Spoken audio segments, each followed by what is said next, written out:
কে বাবাটা কে? কই কই আমার মাংসটা কই? ওলে বাবালে, কত খেলা খেলা হচ্ছে মামা বাড়িতে, কত খেলা হচ্ছে মা। হে হে হে হে, আমার আম্মাটা কই? আমার আম্মাটা কই কই কই কই কই কই? ডুকু ডুকু ডুকু ডুকু কই? ডুকু ডুকু ডুকু ডুকু কই? ওয়ে বাবা। তো আগের ব্লগটাতেই তোমরা দেখেছিলে যে আমি হাবড়ায় গেছিলাম মাংসকে নিয়ে প্রথমবারের মতন। তো প্রত্যেক দিন আর কোনো ব্লগই করা হয়নি, কারণ ওখানে যেহেতু আমার সাথে হেল্পিং হ্যান্ড কেউই ছিল না, পুরোটাই মাংস আমার কাছেই ছিল। আর মা ওকে রাখতো, মানে আমি আর মা মিলে ওকে রাখতাম, আর এদিকে বাবা ভাই দুজনেই অনেক হেল্প করে দিত। তো বাবার কাছে দেখো ও খাচ্ছে, আর ওদিকে মার সাথে ওর বদমাইশি তো চলছেই। তো সব মিলিয়ে বেশ ভালোই কাটছে দিনগুলো। এটা কে আছে রে বাবা? উড়ে বুকলু রে, উড়ে আজি ছাদে যাবি? ছাদে ছাদে ঘুরতে যাবা? ছাদে চলো, ছাদে ঘুরে আসি। ঘুরু ঘুরু, খালি ঘুরু ঘুরু, খালি ঘুরু ঘুরু, ঘুরু ঘুরু, ঘুরু ঘুরু, শুধু ঘুরু ঘুরু, শুধু ঘুরু ঘুরু করতে হইব।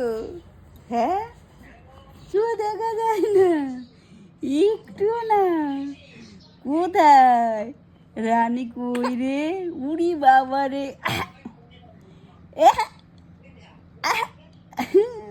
কই কই গেল ঝুকুমনু? কই গেল? আস্তে আস্তে হাত উঠে গেছে। কি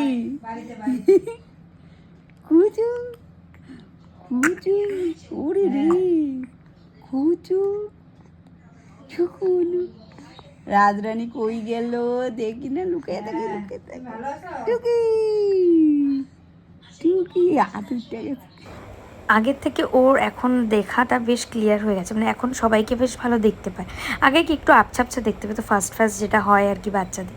তো এদিকে ভাই আর বাবা দুজনে মিলে চেষ্টায় আছে ওকে ঘুম পাড়ানোর। আর পরের দিন হচ্ছে আমাদের বাড়ি চলে যাওয়ার টাইম। তো যাই হোক, পরের দিন সকালবেলা আমি কোনো ব্লগই করিনি। সকালবেলা দিয়ে সব গোছানোর তোড়জোড় শুরু। বাবান চলে এসেছিলো আমাদের নিতে। আমরা বেশি দেরি করিনি, সন্ধ্যের আগে আগেই বেরিয়ে গেছিলাম, কারণ হচ্ছে ওকে নিয়ে যেহেতু বাড়ি ফিরবো ওর জন্য আগে আগেই বেরিয়ে যেতে হয়েছে। তো দেখো আমাদের পাড়ার সবাই ওকে দেখার জন্য চলে এসেছিল। আর এদিকে আমি আর ভাই দুজনে মিলে যাচ্ছি, আর ভাই ওকে পেছন থেকে ওকে ভেঙাচ্ছিল, তাই নিয়ে আমরা হাসাহাসি করছিলাম। খুঁজছিলাম, ওই যে মেয়ে আসবে। দেখতে পাচ্ছে না তো, কোলে উঠছে। তো গাড়িতে যখন মাংস খেয়ে মার্কোল থেকে আমার কাছে দিচ্ছিল, আমি দেখতে পেয়েছিলাম যে মার চোখটা একদম ছলছল করছিল। আসলে মোটামুটি 1 সপ্তাহ মতন ওখানে ছিলাম না, তো যা হয় আর কি, মানে ও হওয়ার পর প্রথম গেছি, মার ইচ্ছে করছিল না যে আমাদের ছাড়তে। তো যাই হোক, আসতেই হবে, এই বাড়ির লোকজনও পাগল হয়ে যাচ্ছে, মানে ওকে ছাড়া একটা দিন এই বাড়ি কেউ থাকতে পারে না, মানে এরকম হ্যাবিট হয়ে গেছে সবার। আমি মনে মনে করছি তো আমরা বাবাকে সারপ্রাইজ দেওয়ার জন্য ওকে নিয়ে সোজা দোকানে চলে গেছিলাম। তো বাবাকে দেখে না বাবার কোলে একদম চুপ করে বসে রয়েছে। তোমরা জানোই যে ও দাদুর কাছে সবচেয়ে বেশি ভালো থাকে, ও সব থেকে বেশি যার কাছে থাকে হচ্ছে দাদুর কাছে। ও দাদুর কাছে থাকলে ওর আর কিচ্ছু লাগে না। তো যাই হোক, আমরা গিয়ে দাদুর কাছে ওকে দেওয়াতে ও যে কত খুশি সে ধারণার বাইরে। তো আমরা ওখান থেকে তাড়াতাড়ি করেই বেরিয়েছিলাম। তো বাড়ি এসে ওকে আমি খেলার জন্য ম্যাটে শুয়ে দিয়েছি, তারপর আমি আমার কাজগুলো সেরে নিয়েছিলাম, আর বাবানকে বলেছিলাম একটু চা খাও, একটু চা বানাচ্ছে। কদ্দুর কমপ্লিট। ওয়াও, আর এখানে কি হচ্ছে?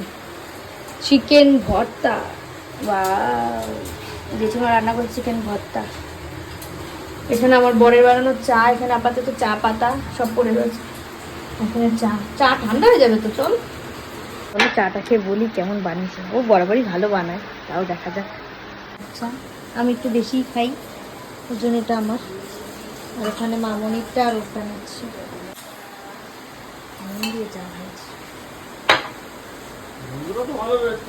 গন্ধ তো আমি ওপর থেকেই পেয়েছি, দেখা যাক খেতে কেমন হয়। হ্যাঁ, ভালো হয়েছে তো। তোমারটাই বলো, তুমি নিজে খেয়ে কেমন হয়েছে। কি গো, শেফ কেমন বানিয়েছে? ও বাবা, চা বানিয়ে প্রশংসা দেখো। ও বরাবরই চাটা খুব ভালো বানায়। Thank you বরমশাই। ও বাবা। তো চা খাওয়ার পর আমরা রাত্রেবেলা রুটি আর চিকেন ভর্তা খেয়ে চলেছি ঘুমাতে। আর এনার চোখে কোনো ঘুম নেই, রাতি মোটামুটি 1টা-2টা না বাজলে ইনি ঘুমান না। আর এই হাত খাওয়াটা না ওর একটা হ্যাবিট হয়ে গেছে। তো যাই হোক, মুখে হাত দিয়েও অনেক সময় ঘুমিয়ে পড়ে, আর না হলে ওকে দোল দিতে হয় আমাকে ঘুম পাড়ানোর জন্য। তো যাই হোক, আজকে ব্লগটা আমি এখানে এন্ড করছি। কেমন লাগলো অবশ্যই জানিও, আর ভালো লাগলে please like, comment, share and subscribe my channel. দেখা হচ্ছে নেক্সট আরেকটা ভিডিওতে। আজকের জন্য টাটা।